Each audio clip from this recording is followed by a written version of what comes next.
굿모닝. 역사의 참 주인이신 나의 주, 나의 하나님을 찬양합니다. 11월 17일 목요일 아침입니다. 오늘의 말씀은 다니엘 8장 1절에서 14절까지입니다. 먼저 말씀을 읽겠습니다. 나 다니엘에게 처음에 나타난 환상 후 벨사살 왕 제3년에 다시 한 환상이 나타나니라.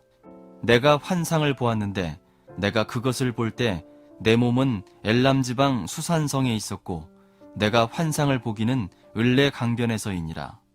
내가 눈을 들어 본즉 강가에 두 뿔 가진 순양이 섰는데 그 두 뿔이 다 길었으며 그중 한 뿔은 다른 뿔보다 길었고 그 긴 것은 나중에 난 것이더라. 내가 본즉 그 순양이 서쪽과 북쪽과 남쪽을 향하여 받으나 그것을 당할 짐승이 하나도 없고 그 손에서 구할 자가 없으므로 그것이 원하는 대로 행하고 강하여졌더라. 내가 생각할 때 한 순념소가 서쪽에서부터 와서 온 지면에 두루 다니되 땅에 닿지 아니하며 그 염소의 두 눈 사이에는 현저한 뿔이 있더라.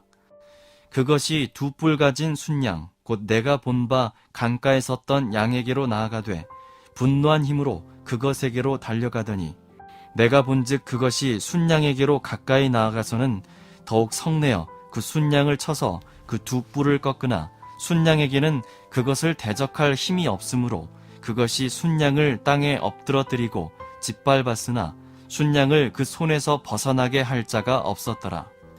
순념소가 스스로 심히 강대하여 가더니 강성할 때 그 큰 뿔이 꺾이고 그 대신에 현저한 뿔 넷이 하늘 사방을 향하여 났더라. 그중 한 뿔에서 또 작은 뿔 하나가 나서 남쪽과 동쪽과 또 영화로운 땅을 향하여 심히 커지더니 그것이 하늘 군대에 미칠 만큼 커져서 그 군대와 별들 중에 몇을 땅에 떨어뜨리고 그것들을 짓밟고 또 스스로 높아져서 군대 주제를 대적하며 그에게 매일 드리는 제사를 없애버렸고 그의 성소를 헐었으며 그의 악으로 말미암아 백성이 매일 드리는 제사가 넘긴 바 되었고 그것이 또 진리를 땅에 던지며 자의로 행하여 형통하였더라. 내가 들은즉 한 거룩한 이가 말하더니 다른 거룩한 이가 그 말하는 이에게 묻되 환상에 나타난 바 매일 드리는 제사와 망하게 하는 죄악에 대한 일과 성소와 백성이 내준 바 되며 짓밟힐 일이 어느 때까지 이를꼬 하매 그가 내게 이르되 2300 주야까지니 그때 성소가 정결하게 되리라 하였느니라. 다니엘은 열강의 등장으로 인해 일어나는 전쟁, 그리고 짓밟히는 성전, 기약 없는 포로 생활을 힘겨워합니다. 그렇지만 그 안에서 조금 더 위축되지 않았습니다. 환상을 통해 보여주시는 역사의 주인에 대한 확신이 있었기 때문입니다. 포로이면서도 자유인으로 살려면 우리는 과연 무엇에 주목해야 할까요? 다니엘이 벨사살 왕 제3년에 다시 환상을 보게 됩니다. 1절에 언급되는 처음에 나타난 환상이라는 말은 7장에서의 환상을 가리킵니다. 2년이 지난 후 보고 있는 이 환상에서는 바사와 그리스에 대한 환상을 그리고 있습니다. 다니엘은 두 뿔을 가진 순양이 강가에 서 있는 것을 봅니다. 순양이 어디에서 왔는지는 언급되어 있지 않습니다. 그의 관심은 순양의 눈부신 활동에 집중이 됩니다. 순양은 긴 두 뿔을 갖고 있는데 나중에 나온 뿔이 더 길었습니다. 강력한 두 뿔을 가진 순양이 서쪽과 북쪽, 남쪽을 향하여 들이받지만 그 순양을 당해낼 짐승이 없었습니다. 순양은 자기가 원하는 대로 하면서 더욱더 강해져만 갔습니다. 이 순양은 메대와 바사를 가리키고 있었고 이 두 나라가 결국 합하여서 하나의 나라를 이루었습니다. 주전 7세기 후반부터 6세기 초반까지 그 세력을 크게 떨치던 메대는 바사왕 고레스에 의해 주전 550년에 점령당했고 바사로 통합이 되었습니다. 이후 바사, 즉 페르시아는 거칠 것 없이 사방으로 세력을 확장했습니다. 순양이 등장하여서 세상을 호령합니다. 거칠 것 없는 행보에 그 권세가 마치 영원할 것도 같습니다. 그 손에서 구할 자가 없고 자기 원하는 대로 다 행할 정도로 아주 막강합니다. 그러나 이후 그리스 제국을 가리키는 숫염소의 등장으로 순양의 두 뿔은 꺾이고 엎드러지고 짓밟힙니다. 힘으로 흥한 자는 힘으로 망합니다. 힘의 맛을 본 사람은 더 큰 힘을 원하는 것이죠. 그래서 결국 폭력적인 힘은 더 크고 더 잔혹한 힘을 만들어냅니다. 그러나 사랑과 희생의 하나님 나라는 더 사랑하고 더 희생하는 사람을 만들어내는 법입니다. 환상의 두 번째로 등장하는 짐승은 숫염소입니다. 숫양에 비하여 숫염소의 묘사는 훨씬 역동적이고 공격적입니다. 한 숫염소가 서쪽에서부터 달려오는데 너무 빨라서 다리가 땅에 닿지 않는 것처럼 보였습니다. 두 눈 사이에는 현저한 뿔이 나 있습니다. 여기서 현저한이라는 단어는 두드러지는, 중요한, 눈에 띄는 이러한 의미를 갖고 있는데요. 굉장히 눈에 띄는, 두드러지는 아주 중요한 뿔을 두 눈 사이에 갖고 있는 이 숫염소가 무서운 기세로 달려와서 숫양을 들이받아 버립니다. 그리고 그 두 뿔을 꺾어버리고 땅바닥에 쓰러진 숫양을 짓밟아 버립니다. 메대와 바사를 상징하는 숫양을 짓밟는 이 숫염소는 헬라, 즉 그리스입니다. 두 눈 사이의 큰 뿔은 알렉산더 대왕을 상징합니다. 숫양을 이긴 숫염소의 영향력은 온 지면에 이릅니다. 알렉산더 대왕의 헬라 제국의 위용은 페르시아 제국을 뒤덮고 인도까지 이르렀습니다. 그들은 발이 보이지 않을 만큼 빠른 기마부대를 가지고 있었고 스스로 심히 강대하여져서 그 손에서 벗어날 자가 없었습니다. 하지만 그 역시 알렉산더 대왕이 허망하게 죽은 이후에 넷으로 갈라지고 맙니다. 힘을 얻을 때가 있으면 반드시 힘을 잃을 때가 있습니다. 세상 역사 속에 언제든 어디에서든 영원한 권력은 없습니다. 스스로 강해진 힘을 스스로 유지할 힘까지는 없다는 말이죠. 한 사람이 일으킨 권력을 다음 사람이 이어가지 못하고 있습니다. 사람을 의지할 것 같으면 교회든 세상 나라든 마찬가지가 될 것입니다.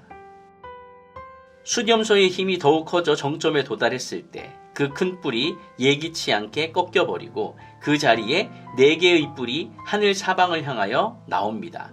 바사를 정복한 알렉산더는 그때까지 누구도 가보지 못했던 지역으로 원정을 떠났습니다.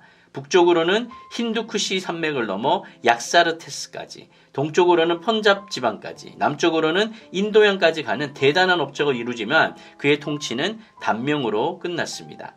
알렉산더는 주전 323년 33이라는 젊은 나이에 죽음을 맞이하게 됩니다. 후계자를 지명하지 못하고 죽었기 때문에 이 대제국은 그야말로 혼란에 빠졌습니다. 많은 전쟁이 있었고 그 이후에 4명의 후계자들이 분할하여서 통치하기로 합의를 합니다. 마케도니아와 그리스, 드라게, 발칸 반도 동부에 있는 드라게 지방과 소아시아, 그리고 바벨론과 동쪽 지역을 포함하는 시리아, 마지막으로는 이집트와 북아프리카 왕국으로 나뉘게 됩니다. 다니엘의 시선이 4뿔 가운데 어느 한 뿔에서 나오는 작은 뿔 하나에 쏠립니다. 작은 뿔이 남쪽과 동쪽과 영화로운 땅을 향해 심히 커집니다. 이 작은 뿔은 안티오코스 4세의 에피파네스를 가리킵니다.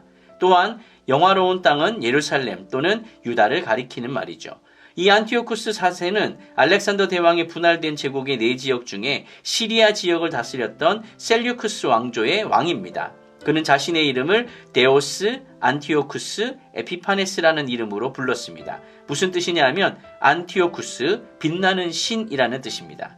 그러나 사람들은 그를 에피파네스라고 부르기보다는 에피마네스라고 부르기도 했습니다. 에피마네스라는 뜻은 광인, 즉 미친 사람이라는 뜻이죠. 그는 확장주의 정책을 추구하면서 영화로운 땅, 이 예루살렘을 침략했고 가공할 사륙을 자행하여서 예루살렘을 약탈했습니다. 그는 매일 아침과 저녁에 희생제사를 폐지시켰고 번제단 위에서 돼지를 희생제물로 바치는 신성모독을 범했습니다. 나중에는 성전에 제우스 신상을 올려놓고 제단 위에서 인간을 희생제물로 바치기도 했습니다. 그는 할례를 금지했고 안식일을 더럽혔습니다. 하지만 그날이 2300주야, 즉 1150일 만에 끝날 것입니다. 2300주야라는 말은 아침과 저녁으로 드리는 번제가 중단되었던 기간을 가리키는데요. 하루에 이 번제를 2번 드렸기 때문에 2300번의 번제는 결국 날수로 계산하면 1150일이 됩니다. 성소가 더러워진 이 1150일 동안 제사를 드리지 못했습니다. 성도들이 박해를 당하나 정해진 기간이 지나면 결국 회복이 될 것입니다. 인내하며 견뎌야 합니다. 인내하며. 그러니 성도들은 현재의 고난과 고통 속에 낙심하지 말고 하나님을 버리지도 말고 인내하며 견뎌야 합니다. 반드시 영광의 날을 보게 될 것이기 때문에 그렇습니다. 말씀을 정리하겠습니다. 세상 패권은 이 손에서 저 손으로 옮겨집니다. 이 나라에서 저 나라로 옮겨지는 것이죠. 영원한 제국도 끝없이 지속되는 왕조도 없다는 것을 역사는 우리에게 보여주고 있습니다. 열강의 틈바구니 속에서 하나님 나라는 겨자씨처럼 미약하지만 결국 이 세상을 이기고 승리할 것입니다. 정신적인 승리가 아닙니다. 실제 승리가 될 것이고 믿음 안에 진정한 이것이 현실이며 장차 실체로 드러나게 되는 참 소망이 되는 것입니다. 반드시 오게 되는 영광의 날을 꿈꾸며 오늘을 살아가는 모두가 되시기를 예수님의 이름으로 축원드립니다.